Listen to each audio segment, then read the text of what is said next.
जंगल में हाथी पकड़ने वाले शिकारियों का एक दल पहुंच गया। वो एक हाथियों के झुंड को देखते ही सतर्क हो गए। उन्होंने पटाखे बजाकर और अग्नि दिखाकर हाथियों को भगाना शुरू कर दिया। सारे हाथी इधर उधर भागने लगे और तितर बितर हो गए। शिकारियों ने एक विशाल बड़े दांत वाली हथनी को निशाना बनाया और उसे मार दिया। उस हथनी का छोटा सा बच्चा छोटू उसके पास आकर खड़ा हो गया। उठो माँ, देखो सारे हाथी यहाँ से चले गए हैं। हम अकेले रह गए हैं। शिकारी हमें देख रहे हैं। मुझे डर लग रहा है। माँ, उन्हें उठकर भगा दो। माँ उठो ना, आंखें खोलो ना। बेचारा मासूम छोटू इस बात से अनजान था कि अब उसकी माँ कभी आंखें नहीं खोल पाएगी, कुछ नहीं बोल पाएगी। उस अभागे को ये भी नहीं पता था कि अब वो अनाथ हो चुका है। लेकिन हाथी का बच्चा अपनी माँ के जागने की झूठी उम्मीद लगाए बैठा था। शिकारी आगे आने लगे। उनके चेहरे पर विजय की मुस्कान थी। नन्हा छोटू पीछे हट रहा था और उसे पकड़ने के लिए एक शिकारी आगे बढ़ा तो वो दौड़ पड़ा। शिकारी पीछे पीछे दौड़ने लगा और छोटू आगे आगे भागा जा रहा था। उसी बीच तेज तूफान आया। बहुत सारी धूल और पत्तियां उड़ने लगीं। छोटू भागता ही चला जा रहा था। अब शिकारी दिख नहीं रहे थे, शायद वो लौट चुके थे। तूफान रुक गया। छोटू ने देखा आसपास कोई नहीं था। वो आगे बढ़ गया। वो चला जा रहा था, लेकिन रास्ता भटक गया था। एक सियार रास्ते में खड़ा था। ए छोटू, किधर जा रहा है तू? भालू वैद्य काका के पास माँ का इलाज कराना है। मुझे रास्ता नहीं पता, बताइए ना। मेरे पास समय नहीं है, सीधे चला जा। अगर भटक गया तो समझ लेना तेरी किस्मत खराब है। तेरी माँ ठीक नहीं होगी, वो मर चुकी है। शिकारी उसके दांत निकालेंगे। सियार ने मदद नहीं की, बल्कि अपनी बातों से उसे दुखी कर दिया। दुष्ट सियार की बातों से छोटू बहुत डर गया और रोने लगा। लेकिन उसके आंसू पोंछने वाला कोई नहीं था। उसे बड़ी भूख लगी। आगे जाकर उसे केले के पेड़ दिखाई पड़े। उसकी भूख का इंतजाम हो गया। वो माँ को याद करके बार बार रोए जा रहा था। धीरे धीरे रात हो गई, लेकिन छोटू को कोई ठिकाना नहीं मिला। वो डरने लगा। उसी बीच एक फॉरेस्ट गार्ड ने उसे देख लिया और वो उसके पास आ गया। छोटू डर गया। उसे लगा कि वो उसे मारेगा। ऐसा नहीं हुआ। फॉरेस्ट गार्ड ने आकर प्यार से उसके ऊपर हाथ फेरा तो उसकी हिम्मत बढ़ गई। वो उसे लेकर चल पड़ा। रास्ते में उसने छोटू को कुछ फल दिए। छोटू मन ही मन सोचने लगा कि इंसान भी कई तरह के होते हैं, कोई भक्षक है तो कोई रक्षक। फॉरेस्ट गार्ड उसे लेकर अपने घर के पास गया। छोटू दोस्त, तुम यहाँ आराम करो। सवेरे तुम्हारा इंतजाम किया जाएगा। तुम्हें तुम्हारी माँ से मिलवाया जाएगा।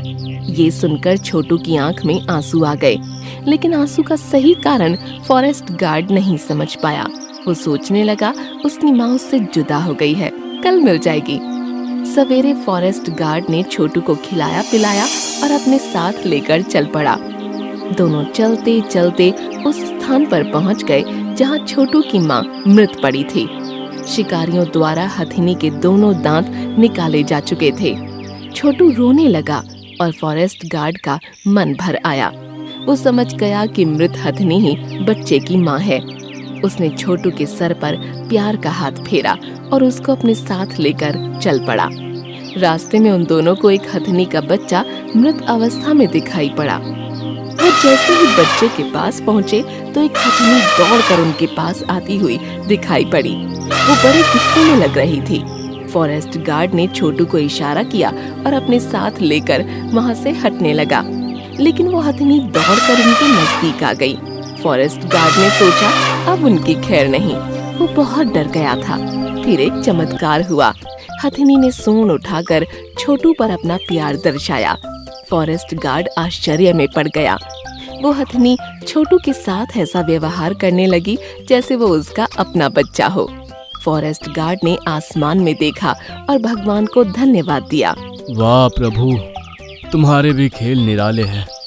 एक ने माँ खोई, एक ने बेटा, और आपने दोनों की कमी पूरी कर दी। दोनों की खाली झोली भर दी। प्यारे बच्चे, अब तुझे नई माँ मिल गई है। मुझे भूल मत जाना। चलता हूँ, हाँ, फिर मिलेंगे। छोटू सूंड उठाकर फॉरेस्ट गार्ड को धन्यवाद देने लगा। तो हथनी भी सूंड उठाकर दिल से शुक्रिया अदा करने लगी। एक खेत में छोटी लाल मुर्गी रहा करती थी। वह बहुत मेहनती थी। उसके घर के पास ही एक कुत्ता, एक बिल्ली रहते थे। ये दोनों आलसी थे। इसके बाद भी तीनों में अच्छी दोस्ती थी। कई बार कुत्ता और बिल्ली छोटी लाल मुर्गी का फायदा उठाते थे। वह मेहनत करके अपना भोजन तैयार करती और ये दोनों खाने पहुंच जाते। मुर्गी भी दोस्ती के कारण इन्हें कुछ नहीं कहती थी। एक दिन की बात है, छोटी लाल मुर्गी खेत में घूम रही थी कि उसे मिट्टी में पड़े गेहूं के कुछ बीज दिखाई पड़े, जिसे देखकर वह सोचने लगी, क्यों ना मैं इन बीजों को खेत में बो दूं?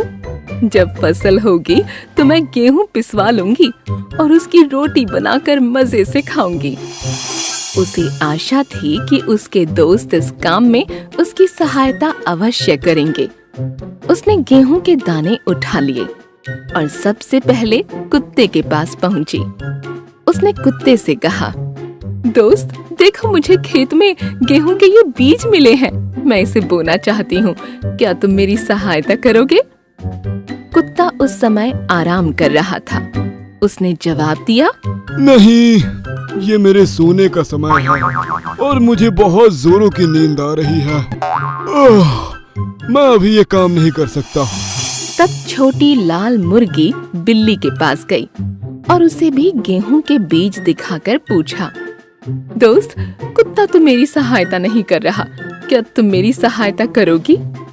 बिल्ली बोली, देखो, इस समय तो मैं पड़ोस के घर में दूध पीने जा रही हूँ, इसलिए अभी तो मैं तुम्हारी सहायता कर ही नहीं सकती। दूध नहीं मिला तो मैं भूखी रह जाऊंगी। दुखी होकर छोटी लाल मुर्गी बोली, कोई बात नहीं, मैं खुद ही जाकर खेत में इन बीजों को बो देती हूँ। वह खेत में गई और कड़ी धूप में दिन भर मेहनत कर शाम तक उसने सारे बीज बो दिए। समय बीता और खेत में गेहूं की फसल लहलहाने लगी, जिसे देख छोटी लाल मुर्गी बहुत खुश हुई और दौड़कर सबसे पहले कुत्ते के पास पहुंची। उसने कुत्ते से पूछा, दोस्त, खेत में फसल लहलहा रही है, क्या तुम फसल काटने में मेरी मदद करोगे? नहीं, मैं ये काम नहीं कर पाऊंगा, मेरी तबीयत जरा ठीक नहीं है। कुत्ते ने कन्नी काट ली। छोटी लाल मुर्गी बिल्ली के पास पहुंची, जो नहा कर आई थी और धूप में बैठी थी। छोटी लाल मुर्गी ने उससे फसल काटने में सहायता मांगी तो वह बिदक कर बोली, नहीं, मैं ये काम नहीं करूंगी। मैं अभी नहा कर आई हूँ, मैं वहाँ धूल मिट्टी में गंदी हो जाऊंगी। छोटी लाल मुर्गी दुखी होकर वहाँ से चली गई और सीधे खेत में पहुंची। वहाँ उसने अकेले ही फसल की कटाई की।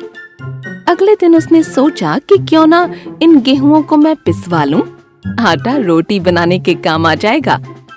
वह फिर कुत्ते के पास पहुंची और कहने लगी, दोस्त, चलो ना मेरे साथ आटा चक्की तक, मुझे इन गेहूं को पिसवाना है। ऐसे काम के लिए मुझसे ना कहा करो, मैं इन सब कामों के लिए नहीं हूँ। कुत्ते ने दो टूक जवाब दिया।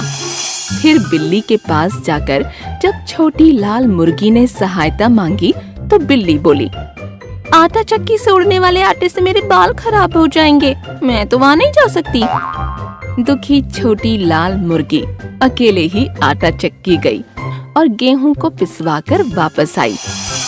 अगले दिन उसने रोटी बनाने की सोची और अपने दोनों दोस्तों के पास पहुंची। दोनों खेत में खेल रहे थे। उसने पूछा, दोस्तों, क्या तुम रोटी बनाने में मेरी मदद करोगे? नहीं। दोनों एक स्वर में बोले, हमें तो रोटी बनाना आता ही नहीं। छोटी लाल मुर्गी ने अकेले ही जाकर रोटी बनाई। जब गर्मा गर्म रोटियां तैयार हो गईं, तो वह कुत्ता और बिल्ली के पास पहुंची और उन्हें रोटियां दिखाते हुए बोली, अब बताओ कि रोटियां कौन कौन खाएगा? हम।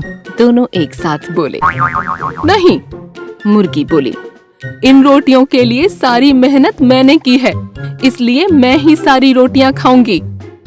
और मजे से रोटियां खाने लगी। कुत्ता और बिल्ली ने कोई मेहनत नहीं की थी, इसलिए वे बस छोटी लाल मुर्गी का मुंह देखते रह गए। इस कहानी से हमें यह समझ आता है कि मेहनत से कभी जी नहीं चुराना चाहिए।